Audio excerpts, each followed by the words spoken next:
காதல் உண்மையானதா என்பதை எப்படி அறிவது? யாராவது உங்களை நேசிக்கும்போது அதை நீங்கள் அறிவீர்கள், உணருவீர்கள். அதற்கு சான்றுகள் இருக்கும். சில சான்றுகள் கீழே. கவனம். யாராவது உங்களை நேசித்தால் அவர் உங்கள் மீது கவனம் செலுத்துவார். நாம் விரும்பும் விஷயங்களில் கவனம் செலுத்துகிறது போல. கவனிப்பு. யாராவது உங்களை நேசித்தால் அவர்கள் உங்கள் நலனில் அக்கறை காட்டுவார்கள். உன் நலனில் அக்கறை இல்லாதவன் உன்னை நேசிப்பதில்லை. தொடர்பு. யாராவது உங்களை நேசித்தால் முடிந்தவரை உங்களுடன் அடிக்கடி தொடர்பு கொள்வார்கள். நீங்கள் விரும்பும் நபரின் குரலை கேட்பது மகிழ்ச்சி அளிக்கிறது. கொடுப்பது. அன்பின் இயல்பான வெளிப்பாய்ச்சல் கொடுப்பது. யாராவது உங்களை நேசிக்கும்போது அவர்கள் கொடுப்பார்கள். அது பணமாக இருக்க வேண்டிய அவசியமில்லை, ஆனால் கொடுப்பது இருக்கும். ஒன்றாக நேரத்தை செலவிடுதல். யாராவது உங்களை நேசிக்கும்போது அவர்கள் உங்களுடன் நேரத்தை செலவிட விரும்புவார்கள். நீங்கள் ஒருவரை நேசிக்கும்போது அந்த நபரின் இருப்பை நீங்கள் விரும்புவீர்கள். உங்களுடன் நேரத்தை செலவிட விரும்பாத எவரும் உங்களை நேசிக்க மாட்டார்கள். தியாகம். அன்பின் இறுதி நிரூபணம் தியாகம்.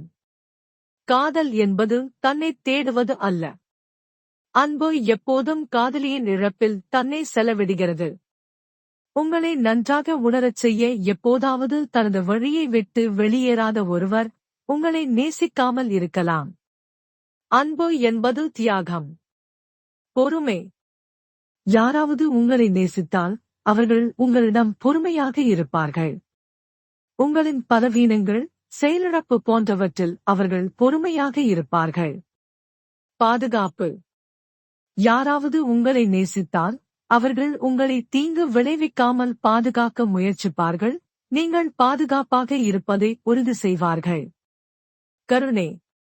யாராவது உங்களை நேசிக்கும்போது அவர்கள் உங்களிடம் அன்பாக இருப்பார்கள். அன்பு கனிவானது. கடுமை என்பது வெறுப்பு, வெறுப்பு அல்லது கோபத்தின் அடையாளம், அன்பின் அடையாளம் அல்ல. பாதிப்பு. யாராவது உங்களை நேசித்தால் அவர்கள் உங்களை பாதிக்கலாம். அவர்கள் தங்கள் பாதுகாப்பை தளர்த்துவார்கள், தங்கள் பாதுகாப்பை குறைப்பார்கள், அவர்கள் தடுப்பை அகற்றுவார்கள்.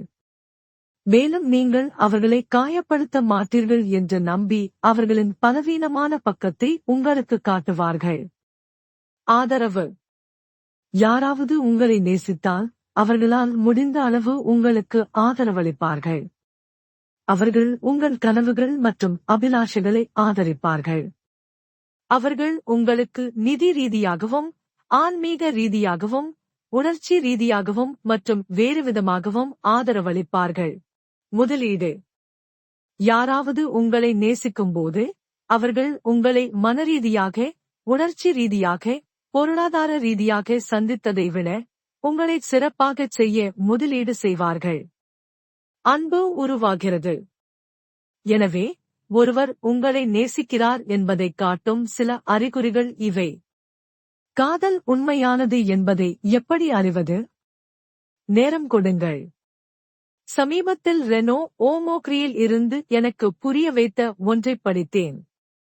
உண்மையில் இது நான் சொல்ல விரும்புவதை எனக்கு சரியான கண்ணோட்டத்தில் வைத்தது.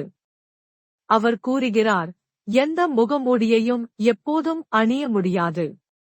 மக்களுக்கு நேரம் கொடுங்கள். அவர்களின் முகமூடி விழும்.